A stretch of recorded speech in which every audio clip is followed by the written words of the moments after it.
So let's look at this another characteristic, another thing that we can observe now with our electrostatic charges. No? We realized last time that charges, no, or a certain atom becomes electrified. No, we call it electrified, or they become charged, no, whenever you rub them. No? So the rubbing process or friction there, no, creates this imbalance or transfer of electrons, and therefore no, we end up with one material having more electrons and one material with deficient or less electrons. No? So materials with lesser electrons are eventually, no, become positively charged, and those who have more electrons becomes negatively charged. No? So we end up with two different charges, no? Positive and negative charges. Now we also see that whenever they are of opposite, no, they are opposite charges, no. So unlike charges, they tend to attract each other, no. So we see the presence of a force, no, in this electric charges, no. So electric forces are somehow, no, very much stronger than our other natural forces like gravity. No? So it can overcome gravity. So we believe that it's much stronger than the presence of this. We thought for a while, no, that gravity is the, no, strongest force. No? But small charges like that of electrons, no, exhibit also, no, repulsion or attraction. So if you put side by side two electrons together, no, by virtue of their amounts of coulomb, no, of the amount of the charge inside, then they will try to repel each other because they are of similar or like, they are like charges, no, electrons to electrons, no. And we know for a fact that one thing that affects the force there now is the distance between the two charge, no. So we explained that, no, through the principle called the Coulomb's law. No? In Coulomb's law, we saw that whenever charges are placed, no, near each other, then they tend to have, no, a greater attractive or repulsive force. No? Now, when you have also, no, greater amounts of charge, no, in our simulator, no, last time, when you increase the amount of the charge in number of coulombs, then we will see that they will also, no, have a greater force of attraction or repulsion. No? So this force of attraction or repulsion, no, are exhibited, no, between our charges. No? So let's look at this this thing, no, that exists between charges. So what is between these charges? Why do they repel or attract? No? So maybe we will be enlightened further now by looking at some of other, no, characteristics of our charge. No? Let's look at this thing we call as the electric field. No? So the electric field, no, is any region in space where a positive test charge. No? So if you bring, no, a very small, no, a test charge is a very small charge. No? When I say small, I'm talking about the amount of coulombs inside a charge. No? So the number of coulombs in a test charge is very small, and if you put it, no, near another charge, no, maybe that charge has a significant value. No? So if you bring nearer, no, this tiny positive charge to another charge, no, then that test charge, which we call as maybe, no, Q sub O, will either be attracted or repelled, no, depending on this bigger or substantial force, no, so or charge. No? So there are two charges basically, one which is a bit larger and a very tiny one, no? And you bring them together. No? Now again, of the presence or the influence of the big charge, no, over a positive test charge, no, again, no, that region of space where the small test charge still, no, feels the effect, no, of the other charge is known as the field of the other charge. We call it as the electric field. No? Electric fields, no, are vector quantities, no, which has both magnitude and direction. So there definitely, there is an intensity, there is a magnitude to this electric field, so some electric fields, maybe, related to the force also that we learned last time, is affected either by distance, or by the magnitude of the number of coulombs in a given charge, so it has both magnitude and direction, so again, let's look at this substantial charge, which we call as big letter Q. Big letter Q may either be a positive charge, and you are bringing, to positive Q a tiny test charge, so this small letter Q positive, in value, is known as the test charge. And again, a test charge is believed to be a positive charge, so if they are both positive, then eventually the force now will be repulsion, so the force here will be going away from this charge, so this charge has a substantial value, so your test charge small letter Q will now be going away, it will be repelled, Now usually the direction of the electric field, which will denote as E sub T, is usually, in the same direction as that of the force, so since the force is repulsion, then your electric field will also be moving, similar in direction to the force, so the direction of the electric field in the region around a positive charge, or if you have a negative charge, then that test charge will move towards, so it will be attracted, so again, now look at the direction of the electric field E. The electric field now is going towards the bigger charge, negative Q, so again, Q and F, force and electric field are somehow the same in direction,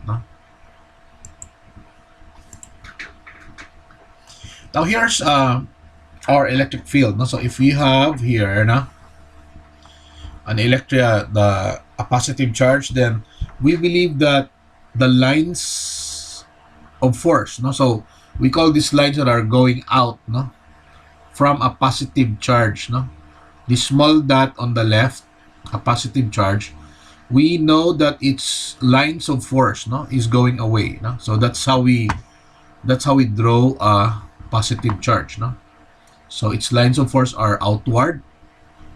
A negative charge, on the other hand, its lines of force are inward, so therefore if you put them side by side, then you'll notice that there's going to be a direction to these lines of force, so if they're of opposite sign, if one is positive, let's look at this fourth figure, the one that I'm encircling. Now this one these are two opposite charges, so their lines of force happens to be, they aid each other, so the lines never meet, by the way.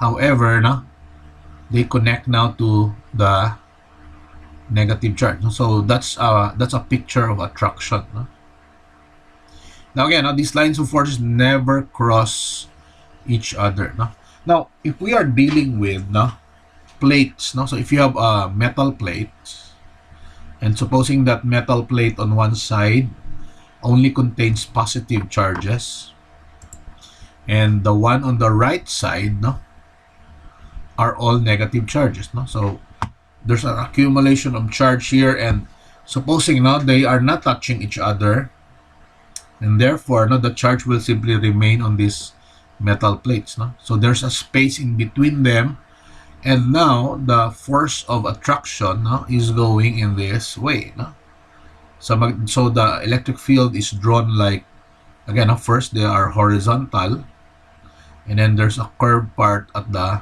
end portion, Now what about if they are of the same sign, so they are like charges, what happens to our lines of force when they are of like charge, so like charges, eventually we will have this bending of a charge or of lines of forces, no? They will not cross each other, but they will simply bend, no? So they will be tangent to each other since they will be repelling the lines of forces, no? So similarly, if they are negative charges, then the lines there will somehow appear this way, but however, it's going to be inward, no? That is if you deal with two negative charges and you put them side by side, no? Okay? So, any question from you? Now, the one in the middle, now the one that we see here in the middle, which shows us now something like two parallel plates, no? We will see this one probably, no? How it is useful in the device which we call as parallel plate capacitors, no? So there's a device that we will try to look into, no? And again, no, we call them as capacitors, no?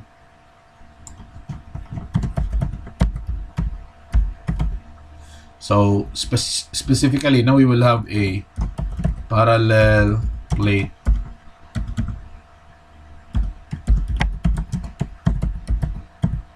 capacitors, no? So parallel plate in a sense that you will have two, basically, no, two flat metal plates, no, that are placed, no, side by side, no?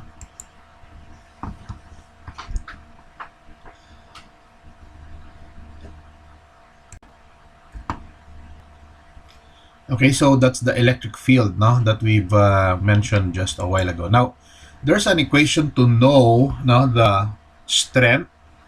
So they basically call this sometimes as the electric field intensity, no? That's how strong, no, is this electric field. Now, usually the electric field and the force that exhibits, no, or is present between charges are moving in the same direction, no? So whether attraction or repulsion, no, between the two charges.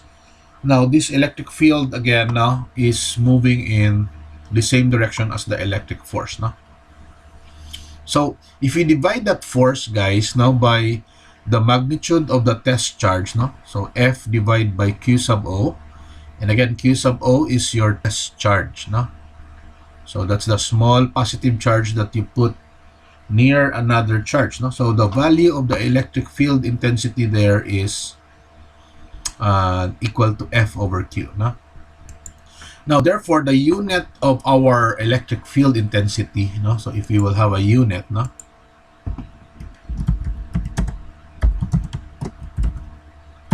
So others would simply call it as electric field, no? But I usually refer to that as the electric field intensity. Now, the unit of the electric field intensity again is in, no?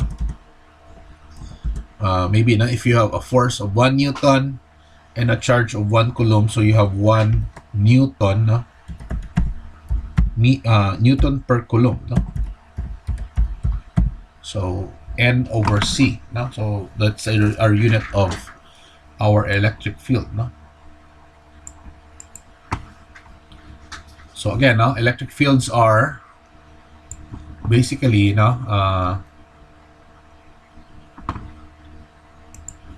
are now vector quantities, no? So electric field intensity, no, at a point, no, defined, no, as the force per unit area, no, of a charge acting on the charged object placed at that point, no, in the field. So it's equal to this quantity, no? So F divided by Q, no? And again, the unit of that electric field is N over C, no? Now, if you are going to cross multiply, no, these two, if we will cross multiply these two values together, no, then you'll get, no, E sub P, no? So that's the electric field at a particular point, no, times the value of the charge that you use, no? So the product of the two are basically, no, equals to F, no? And previously, no, we mentioned that F, guys, no, previously we mentioned F to be, no, equals to K. Then you have your Q, no? Maybe that's Q, and then we multiply it with another Q sub 1 probably, no? And we divide this whole thing by R squared, no? Or R is the distance between the two charges, no? So we square R, and the whole thing again, no, is being divided, no?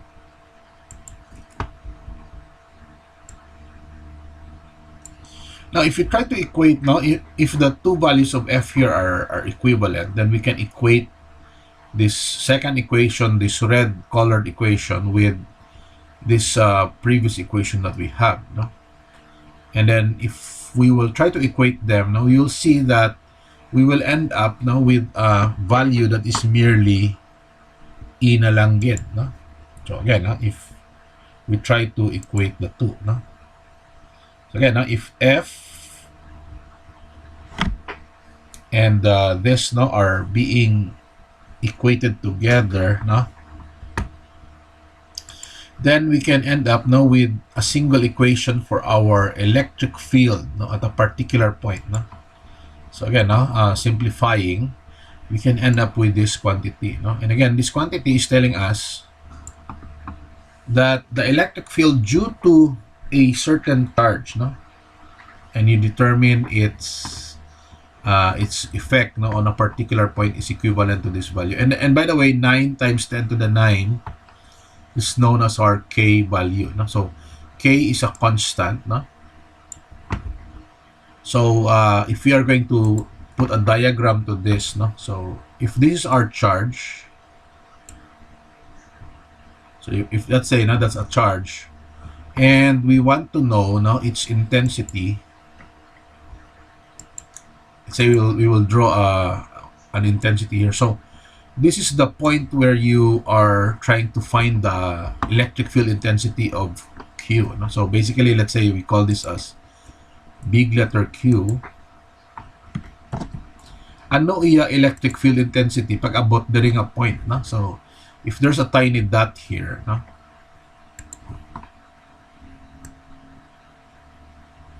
And that tiny dot again, no, is separated by some distance r. Ang pamangkot, pila ang electric field diri nga portion, no? So let's say we will determine the E sub P there, no? So our E sub P is equals to, ano? E sub P, no, is equal to K, no, times the value of Q, then we divide it by R, and then we square R, no?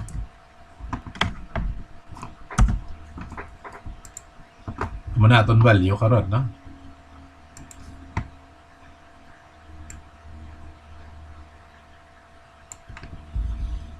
So again, no, R will now be squared.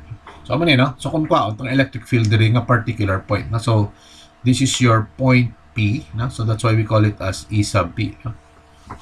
Okay, again, K being a constant here, no? So this E here will have a unit also, Newton per coulomb, no? Now we realize nga kung layo-layo naging ang isa ka particular charge, no?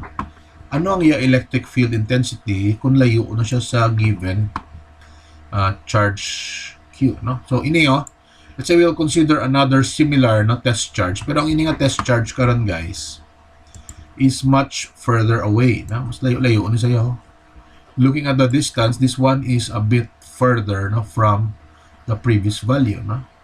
So therefore diin ang mas kusog nga electric field, no? Again, similar to the force, if you put a charge, no, near Q, big letter Q, then this will have a greater electric field intensity, no, compared to the other one nga layo, no? So length also has an effect on the value of the electric field, no?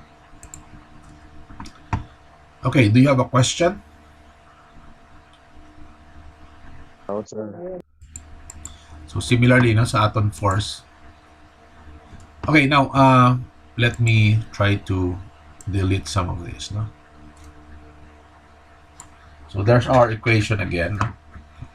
So the electric field intensity now at a point is directly proportional to the magnitude of Q, of the charge, no, Q, but inversely proportional to the square of the distance of the point, no, from the charge. No? So the further is that particular point from the charge that we are considering a big letter Q, then the lesser is the electric field intensity. So again, this is a diagram of our electric field there. So let's try a particular example here. Let's try this one. And allow me to delete this.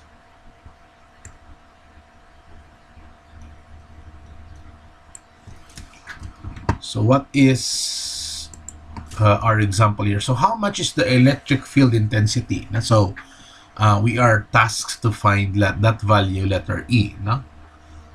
Intensity again, because sometimes the electric field is stronger over other particular points. So again, nearer is greater intensity than those charges that are farther. So if the charge given is 1 times 10 to the negative 10 coulomb, and R is equals to 1 meter, then how much is the electric field E sub P? So again, the charge that is being considered, so this is our Q, guys. Big letter Q is equal to, this is our big letter Q. And big letter Q again is equals to 10, 1 times 10 to negative 10. That's the value of big letter Q.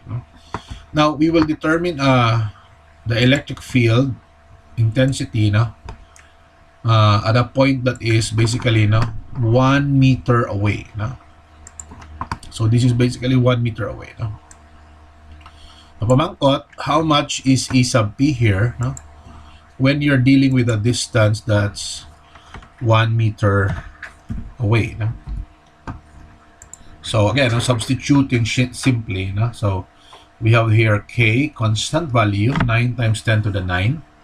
And then Q, so you can either write that with 1 times 10 to negative 10, or simply 10 to the negative 10. Now, whenever you're dealing with exponents, again, 10 to the 9 and 10 to the negative 10, you can simply combine their exponents. 9 minus 10 gives you negative 1. And then you have a squared value below. So therefore, the product eventually is 0.9.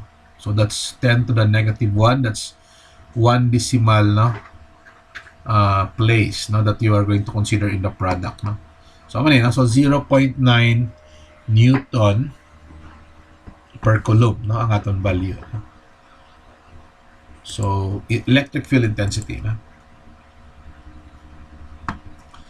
Now, find the force on an electron. So, an electron, how much is the charge in our electron? Our electron, as we described it last time, is 1.602 10 to the minus 19. So, it's a very small charge. Kung sulion mo naman niya, kung pila ka coulomb, or how many electrons are there in a coulomb.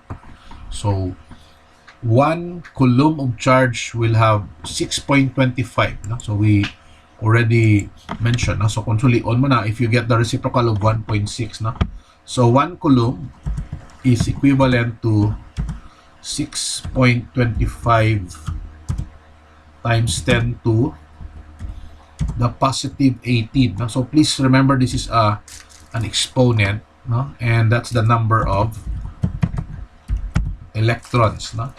So that's several billions of electrons, ang 1 coulomb. Again, we can so again, ang 18 here, 18 is an exponent. Sorry, so You have that as an exponent. No? Okay, so how do we get the solution here? So we have F is divided by Q, and again Q is the charge of the electron. No? So eventually our unit for the force is again in Newton. So to find the force, they multiplied the electric field intensity now with, so ini ang dua ilagin multiply. No? So again, we have that earlier, and the unit of a force is in Newton. Now, a positive charge Q is projected with a speed V sub O at right angles to a uniform field E as shown. So, what is describe its motion? Ano yan ang motion sa aton nga charge diri? So, maybe ang charge nato, if it's going here, so maybe it will run, nga nagaslant siya karon, It will be slanting in such a way that it will go near to our negative charge, or maybe it's a little bit curved, It will be repelled by those charges that are positive below. Since test charge Q is positive,